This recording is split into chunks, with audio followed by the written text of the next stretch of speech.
Gold is really making a name for itself as it has just crossed a very important threshold, and I don't see it changing anytime soon. Let's talk about what happened in this video as we explore.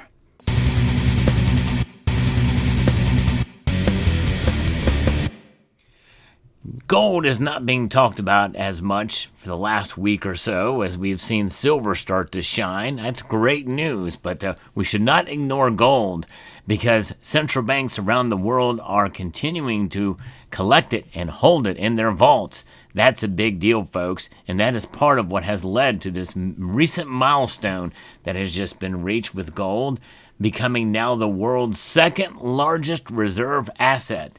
That's a big deal. And I'm going to talk about that here a little bit more. But as you see on your screen here, there is a theme to this video. I'm going to get to that in a moment.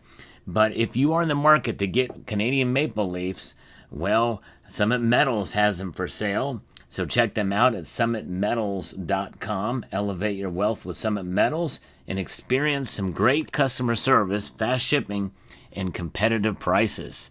So this is a piece here from CNBC that gives us a little bit of what happened here.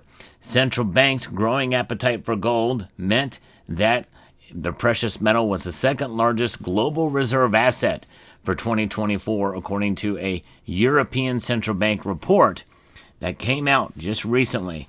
But analysts suggest that some institutions may be nearing their fill. Central bank gold stockpiles are close to levels last seen in the 1960s. Combined with gold's soaring price, it is now second only to the U.S. dollar as their biggest reserve holding in value terms. So think about it, folks. Gold, something that has been increasing in price into record levels when adjusted for inflation, is still being beat by this, which is losing value at its biggest pace in 40 years. In fact, none of that value has been regained back. And once inflation hits, it's there, which means that this thing has lost, well over 20% of its value in the last couple of years here. That's bad news for sure. But nonetheless, until the world really, forgets about the dollar, and that's not going to happen anytime soon, gold will be second tier. But they're de-dollarizing. The BRICS nations, we know they are, and they're going to hold on to the gold they've got. And I think that is a good thing. And we should be doing what the central banks are doing as well, buying and holding gold. And I've decided to do that in a marked, really since 2017, in a marked decision, a dramatic shift from silver stacking to gold stacking, but I still am buying silver, but concentrating most of my efforts on gold. And even though the prices are very high, I'm not doing it quite as much these days, but still. Central banks' gold stockpiles are to the levels that they've seen since the 1960s, and in 2023, gold and the euro were roughly level at around 16.5% as a share of global official reserves on average. A CNBC calculation of European Central Bank data showed in 2024 that shifted to 16% for the euro and 19% for gold, with the U.S. dollar accounting for 47%. So dramatic. It's got a long way to go to get to the top. And so pretty amazing to see that central banks amass liquid assets such as foreign currencies and gold as a hedge against inflation and to diversify their holdings. It also allows them to sell those reserves to support their own currency in times of stress. And that's likely what Canada did back in, I think, 2016, when they sold all of their gold reserves.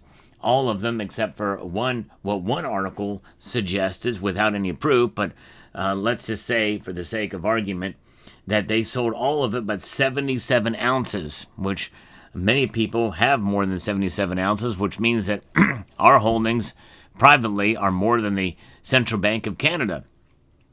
Gold is seen providing long-term value and resilience through volatility, and central banks now account for more than 20% of its global demand, up from around a tenth in the 2010s. The European Central Bank said survey data had found gold was increasingly attractive to emerging and developing countries that were concerned about sanctions and the potential erosion of the role of major currencies in the international monetary system. And of course, we know that was what led to that.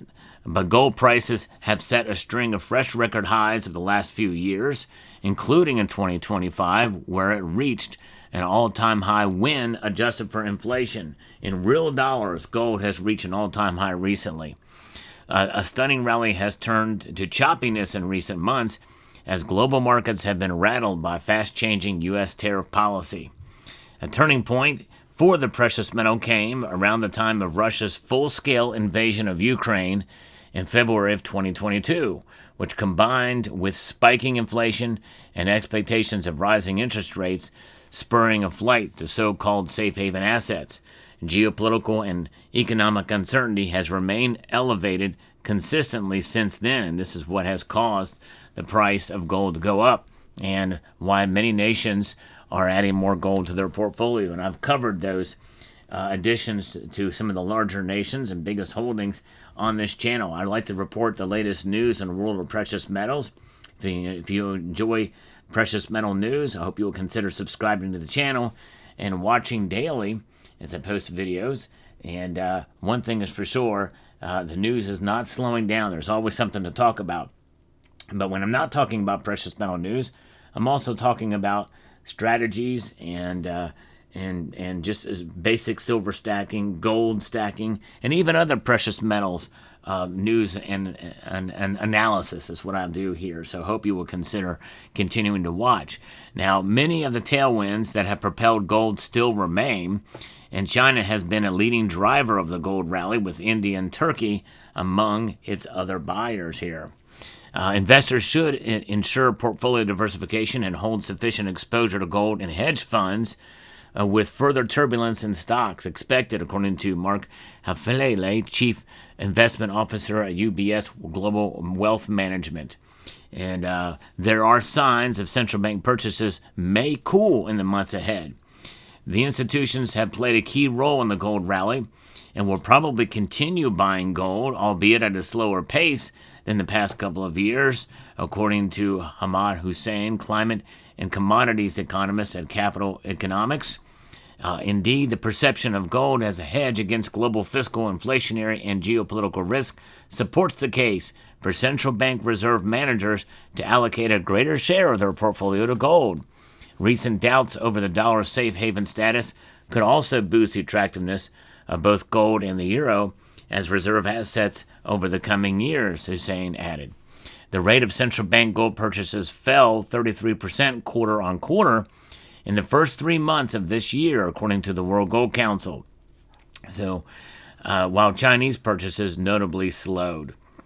And given the strong run in gold prices, the momentum in gold buying could slow, but in a long-term basis, the uncertain geopolitical backdrop and desire for diversification will support the accumulation of gold as reserves, according to Janet Mui, who is the head of the market analyst at RBC Drew and Dolphin. As the U.S. wants to take more isolationist approach in trade, it makes sense for central banks of its key trading partners to diversify their reserves away from the U.S. dollar. Though central bank demand has risen, the majority of gold demand, about 70% of it, comes from jewelry and investment. According to the ECB's own report, the impact of geopolitics and demand on gold prices going forward will depend on the stickiness of gold supply. It's been argued that gold supply has responded elastically to increases in demand in past decades, including through strong growth in above-ground stocks. Therefore, if history is any guide, further increases in the official demand for gold reserves may also support further growth in global gold supply. Yep, if it's economically viable to take it out of the ground and they can profit from it, the mining companies, you know that they will do it. And we've talked about some of those mining companies and explorers out there as well on this channel. So that's the thing to look at for. But when you think about with the price of gold now, we talk about it as a reserve asset. But let's dive a little bit into just the top market cap assets. assets in measured by their market cap. And I think this is kind of an interesting thing here to see what it is. And gold is by far the top dog by the market cap with $22.738 trillion.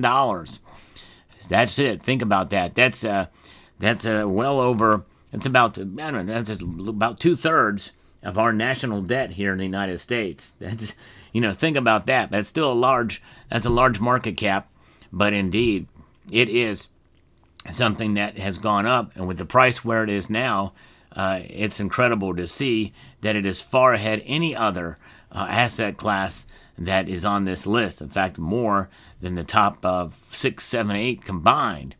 Microsoft is number 2. That's a little bit surprising with $3.5 trillion. Nvidia is growing fast. It's number 3, believe it or not. Of course, with artificial intelligence and going on, of course, it's going to grow, and that it could very well maybe even catch up to and overtake Microsoft soon. Apple is number 4 with $2.9 trillion. Amazon, then Alphabet, Google, who owns the video platform from which you're watching this video on right now. And then Bitcoin is number 7. It's $2.1 trillion. Silver is number 8. That's right. Silver is still far behind, but it may not. I don't know. It's going to take quite a bit of movement to catch up and surpass Bitcoin, I think.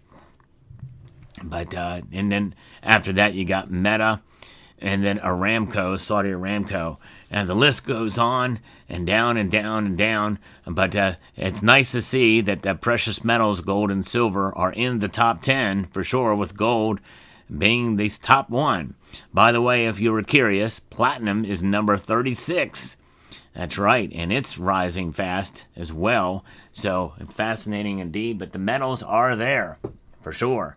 And so with that being said, let me know what your thoughts are about this milestone. It is a big one. I don't think it's likely going to reverse anytime soon, with gold being now the number 2 world reserve asset.